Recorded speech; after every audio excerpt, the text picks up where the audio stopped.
आलसी गधे की कहानी।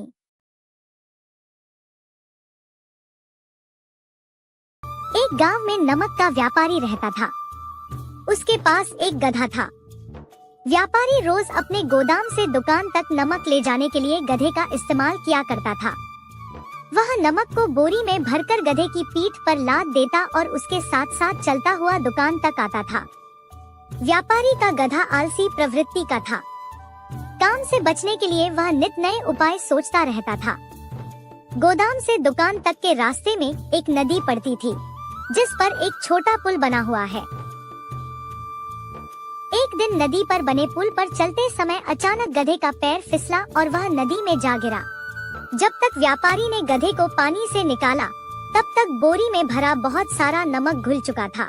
गधा जब चलने लगा, तो उसे बोरी का भार बहुत कम महसूस हुआ और वह खुश हो गया। उसने सोचा कि अपने ऊपर लदा बोझ हल्का करने का ये बहुत बढ़िया तरीका है। अगले दिन वह जानबूझकर नदी में गिर पड़ा।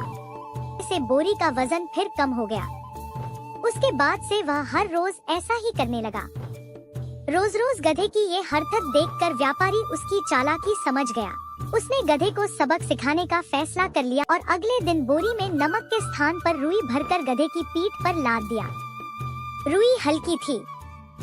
इसके बाद भी आलसी गधे ने सोचा कि क्यों न रोज की तरह नदी के पानी में गिरकर इस वजन को और कम कर लिया जाए। इसलिए वह जानबूझकर नदी में गिर पड़ा। लेकिन इस बार बोरी में नमक नहीं बल्कि रुई थी। पानी में भीगकर रुई का वजन कई गुना बढ़ गया। गधा जब उठकर चलने को हुआ, तो इतने भारी बोझ से उसका बुरा हाल हो गया। उस दिन के बाद से उसने कभी आलस न करने का निर्णय किया। हमें इस कहानी से यह सीख मिलती है कि आलस का फल कभी न कभी मिल ही जाता है। एक ही उपाय हर बार कारगर सिद्ध नहीं होता। ऐसी ही कहानियां देखने के लिए हमारे चैनल को सब्सक्राइब और लाइक जरूर करें।